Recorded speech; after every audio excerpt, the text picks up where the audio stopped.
Bismillahirrahmanirrahim. Assalamu alaikum. This is Sadia Arshad. I'm astrologer, NLP trainer and a hypnotherapist. कैसे हैं जनाब आप सब? मुझे उम्मीद है बिल्कुल खैरियत से होंगे। आज हम इस हफ्ते में क्या ख़ास बात करने वाले हैं। जैसे कि आपको पता है कि कुछ पिछले 2-3 हफ्तों से मैं कोशिश कर रही हूँ कि आपके साथ एक डिफरेंट बात करूं। ख़ास तौर पे मेरा ये टॉपिक होता है जो मेरा एक NLP से रिलेटेड एक स्पेशलिटी है उस हवाले से। तो जनाब आज हम बात करेंगे हमारे रिश्ते, हमारे वो रिश्ते जिनमें के हस्बैंड एंड वाइफ या आप कह लीजिए कि जिन रिश्तों में हम प्यार मोहब्बत या अपने रिलेशनशिप बनाते हैं, उनमें क्या एक छोटा सा खलल या एक बारीक सी लाइन रह जाती है जिसमें हम एक दूसरे पे एतबार नहीं कर पाते हैं, या जिसको हम अपनी मोहब्बत कहते हैं। उस मोहब्बत में होता क्या है, जहाँ पे शुरू में तो बड़ी एक्साइटमेंट होती है कि वाह जी मोहब्बत होगी, हम इस रिश्ते में बड़े भरपूर अंदाज से साथ देते हैं, साथ निभाते हैं, लेकिन वो जो एक्साइटमेंट होती है वो अचानक एकदम से डल क्यों हो जाती है? उसका मेन रीज़न क्या होता है? तो जनाब मेन रीज़न ये होता है कि कोई भी रिश्ता निभाना हो, किसी भी रिश्ते में जाना हो, कहीं पे भी आप अपनी एक वाबस्तगी पैदा करते हैं तो वो वन साइडेड नहीं हो सकता। जिस तरह कहते हैं ना कि ताली एक हाथ से नहीं बजती है। हालांकि मेरी कभी किसी से बात हुई तो उन्होंने कहा जी ताली एक हाथ से बज सकती है।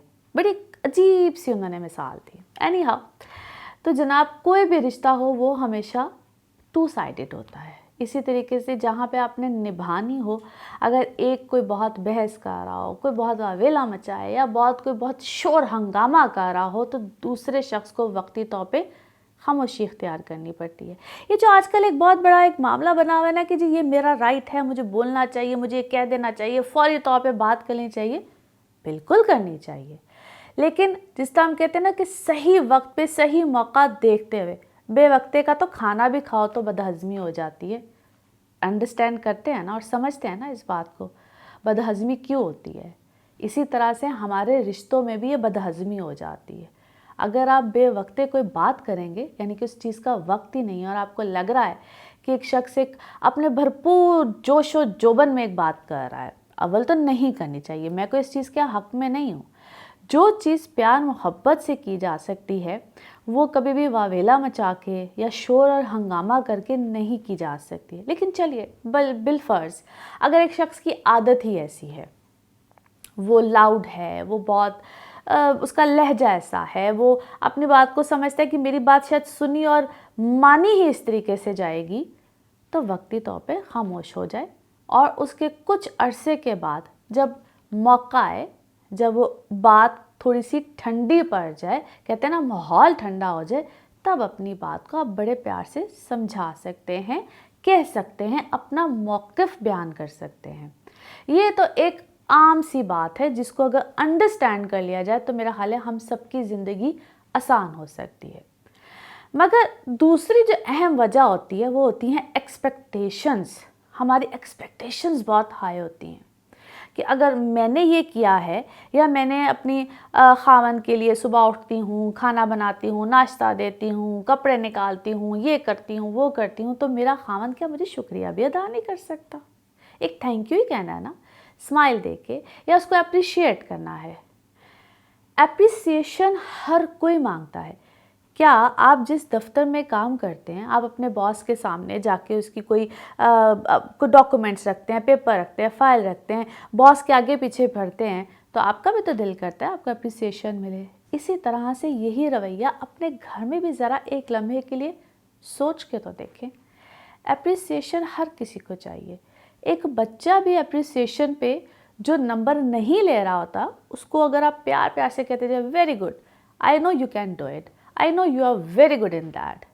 अप्रिसिएशन, हमारा दिमाग, हमारा जो माइंड होता है ना, ये काम ही अप्रिसिएशन पे करता है। यहाँ तक कि आपको एक मिसाल देती हूँ।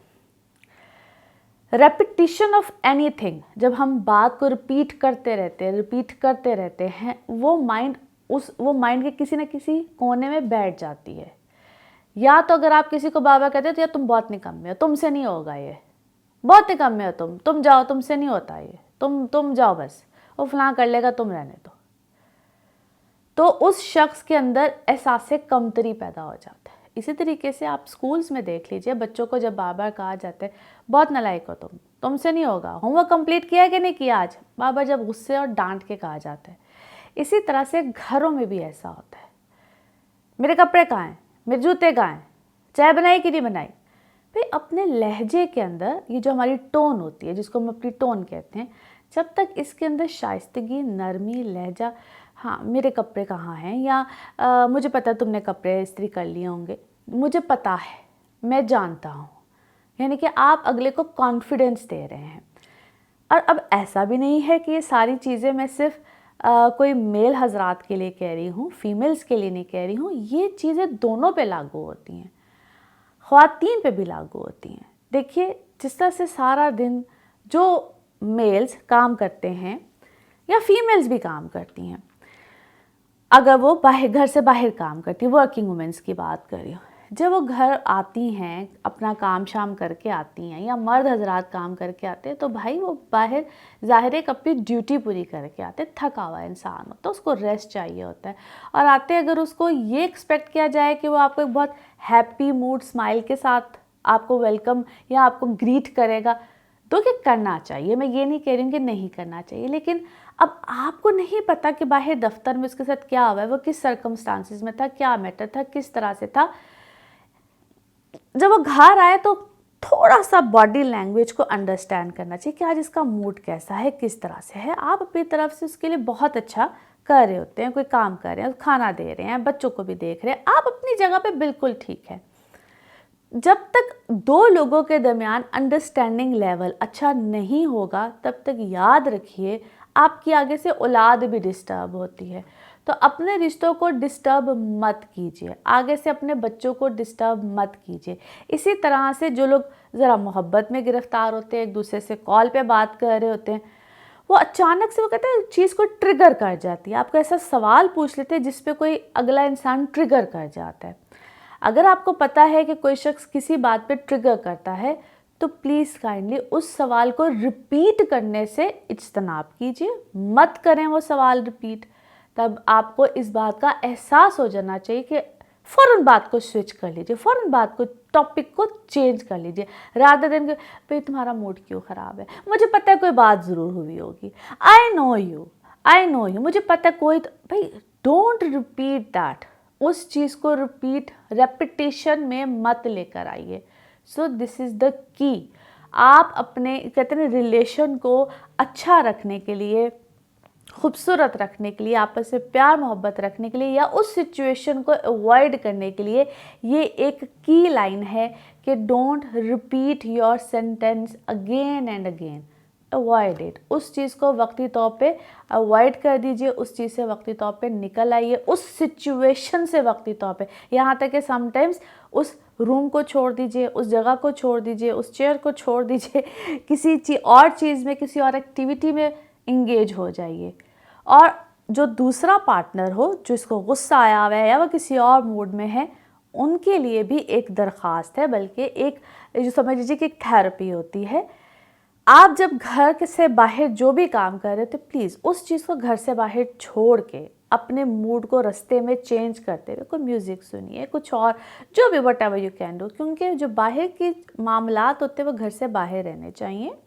घर में आके आपके घर वाले आपकी तवज्जो यकीनन चाहते हैं, वो आपकी अटेंशन चाहते हैं। तो जब आप घर में जाते हैं, क्लोज योर वर्क, अपने काम को बंद कर दीजिए। मैंने अक्सर लोगों को देखा है कि वो घर आके भी लैपटॉप पे लगे हुए हैं, चीज़ें कर रहे हैं। अगर वो आपका एक पार्ट ऑफ जॉब है, क्योंकि कुछ लोग वर्क एट होम भी करते हैं, तो फिर अपने आवर्स को कुछ मखसूस टाइम पे मैनेज कीजिए, अपने आवर्स को उस तरीके से रखिए, उस तरीके से काम कीजिए, और कोशिश करें कि उस दौरान आपने अपने घर वालों को टाइम देना है।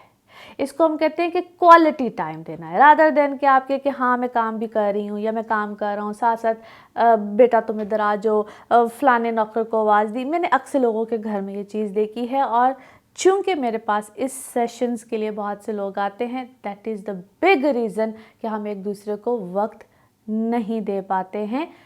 क्वालिटी का टाइम नहीं दे पाते हैं। Quality time is very important. अगर आप वर्किंग पर्सन हैं या अगर आप ऐसे रिश्तों में हैं जहाँ पे कॉम्प्लिकेशंस आ रही हैं और आपको समझ नहीं आ रही है कि उनके सॉल्यूशंस कैसे निकाले जाएं, तो प्लीज़ थोड़ी सी अपनी ज़िंदगी में कभी कभी हमें खुद को दुरुस्त करने की ज़रूरत होती है, रादर देन कि आप अपनी हर चीज़ का एक जो इसका कहते हैं ना आप मुद्दा किसी और पे डाल दें या सामने वाले पे डाल दें। एक लम्हे के लिए देखिए, समझिए कि क्या मेरी अपनी रूटीन में या मेरे अपने अंदर तो नहीं कोई प्रॉब्लम, या जो मैं कर रहा हूँ या कर रही हूँ उसमें तो नहीं मुझे कोई फ्लेक्सिबल होने की ज़रूरत है। यकीनन कहीं ना कहीं होने की ज़रूरत होती है। सिर्फ इस चीज़ को अंडरस्टैंड कर लें, बहुत सी चीज़ें ठीक हो जाएंगी। तो मुझे उम्मीद है कि आज की ये बात या इस वीडियो की में जो मैंने बात आप लोगों तक कन्वे की है, आई एम श्योर कि फ्रूटफुल होगी। और जो लोग अंडरस्टैंड करते हैं कि एनएलपी की टेक्निक्स में हम किस तरीके से कुछ बातों को, इसको हम कहते हैं एंकरिंग करना, आप ये कुछ पॉइंट जो ट्रिगर करते हैं उनको हाईलाइट करना, ताकि फ़ौरन आपको समझ आ जाए कि हाँ ये पॉइंट मेरे लिए इम्पॉर्टेंट है, मुझे इसको ठीक करना है या सामने वाले से मैंने कैसे बात करनी है, बड़ी इंपॉर्टेंट होती है। तो इंशाल्लाह अगले किसी नेक्स्ट टॉपिक के साथ आपके साथ दोबारा मुलाकात होगी, दोबारा ऐसे बात होगी। अपना खूब ख्याल रखिए। अंटिल नेक्स्ट वीडियो, अल्लाह हाफिज़।